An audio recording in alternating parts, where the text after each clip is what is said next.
This is episode 224 of Zen and the Art of Real Estate Investing with my guests. Everybody knows I like it when there's two guests with me, Troy Zimmerman and Nate Shields. They are part of the team at Missional Capital Group.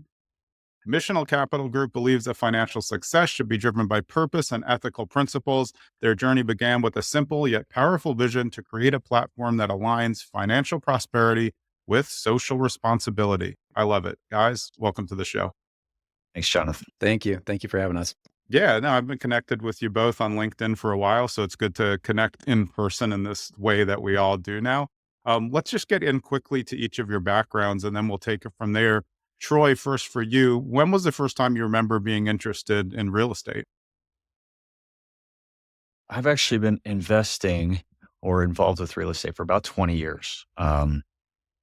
I was fortunate. I grew up in a family who had a local business in St. Charles, Illinois, the town I grew up in. Yeah. My grandfather and father ran a car dealership. And they were fortunate to have some good years, especially back in the 80s and 90s. Yeah. So they would take some of their profits and they would buy triple net commercial assets. So fast forward a little bit, finding my career 20 years ago, actually next month, I jumped in and I started in the financial services sector. So as a way to kind of keep me involved, they said, "Hey, Troy, why don't you take these assets and manage them?" Yeah. So that's how I got my foundation in really commercial real estate first before we ever moved into residential and then multifamily. Yeah, that's pretty awesome. I'll get to you, Nate, in just one second. But it's like, almost all the stories are like, oh, became an accidental landlord or I fixed up a house. But not a lot of people start out saying, hey, triple net is a cool thing. So it's nice that your family was involved in that. Nate, what about you? When was the first time you remember thinking about real estate as something that could play a role in your life? Yeah, I thought about it pretty early on. I was in my early 20s, but it's just too bad I didn't act on it at that time. But I had read Rich Dad, Poor Dad in the cash flow quadrant when I was probably 23, 24, and it really changed my mindset, my outlook on what could be possible. And so, he doesn't talk a lot about real estate in those books, but a couple things stood out to me. One was he did mention a few times. I just thought it would be so cool to own 10 or 20 single family homes, get them paid off over the course of 15 to 30 years, and then just have that passive income, right? That's kind of the mailbox money that everyone kind of aspires to. But I just kind of sat on that info for a little bit and did a couple other things. Where it really started to kind of turn for me into real estate was probably over a decade later when I just wasn't real satisfied with my marketing job, was looking for an out there, and met with a local real estate broker just to talk about what would it look like, to be an agent, to get into that side of the business. I thought that'd be interesting because, of course, I watched, HGTV with my wife. We watched like the flipping shows, and I'm like, I could do that. We all think we can. Exactly. Yeah. So that was kind of the start of thinking about getting into real estate. The first broker I talked to, who actually was a reference from Troy, he actually talked me out of it. He's like, it's really, it's a lot of work. It's a lot of money. You got your desk fees and like all this kind of stuff. And he's like, it's really hard to make a go of it. A lot of agents fail. And for a while that actually kind of talked me out of it because I was looking to get into it part-time just to see if it would even be a good fit.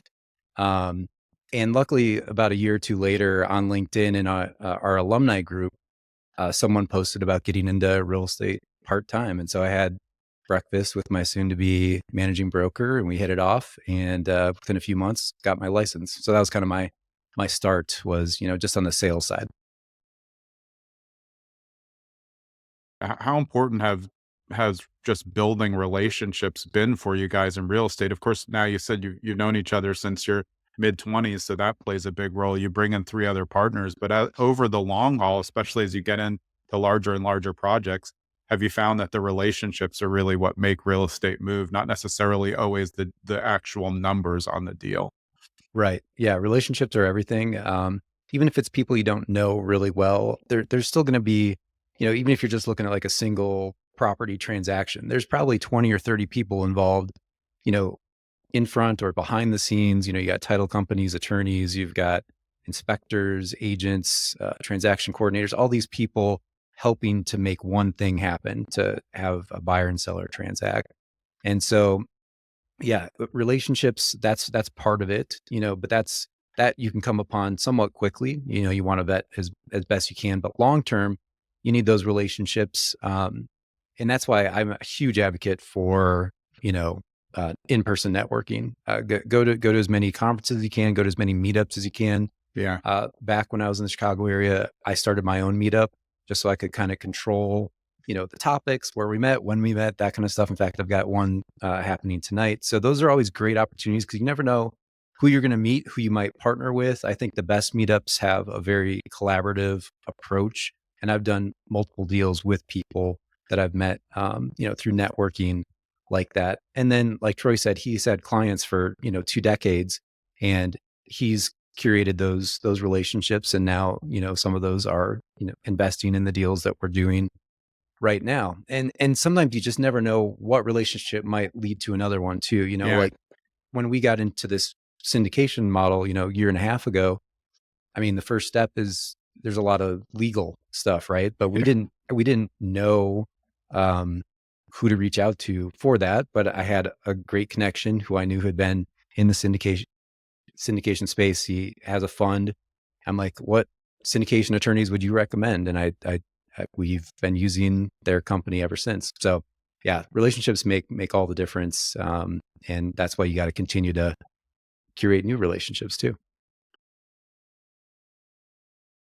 How did you decide though that like syndications were going to be something that worked for you? Because it is a difficult thing when you start taking money. Of course, Troy, had good experience because you were used to handling other people's money, but it's a big thing to take on when you're going to put it into deals and saying, hey, we're going to take this pot of money and we're all going to win on this particular deal. I think we felt confident because of the strategy that we use. We typically go in with very modest leverage. We do, between the 5 of us, have quite a bit of experience in the real estate space. Yeah.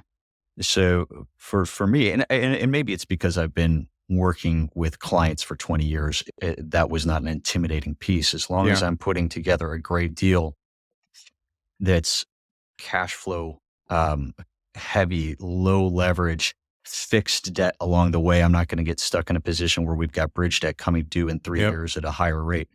That gave us a lot of confidence knowing what we were walking into. And truthfully, our timing was not, it was not totally by accident. We knew what was going on in this space.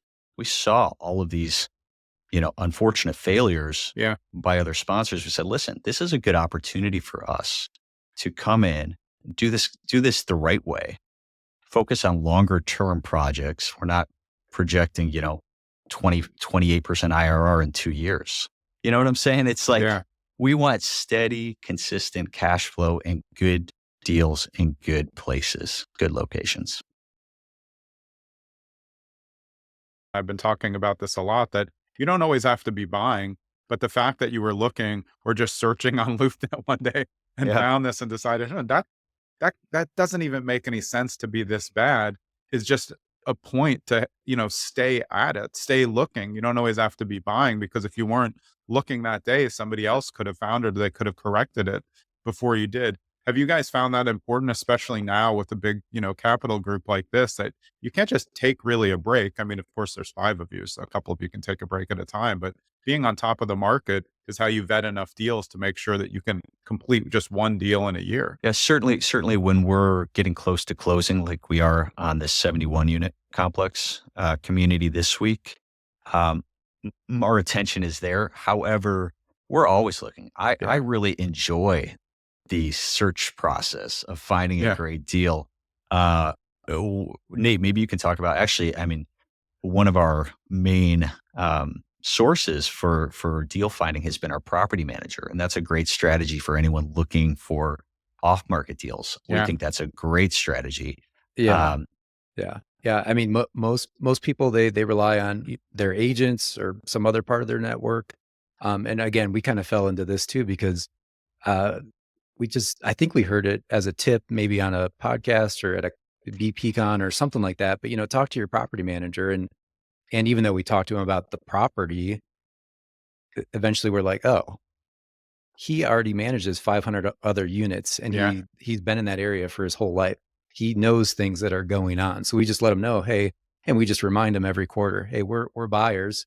If you got something, let us know. And the last 4 properties I think that we've purchased, including this one that we're closing on, were all from him. So it's not like we even really had to dig. We still look, but because that's our market and that's our manager, we trust him and his network, and that's been a great source for us. So I would recommend, anyone, just property managers can be a great source too for deal finding.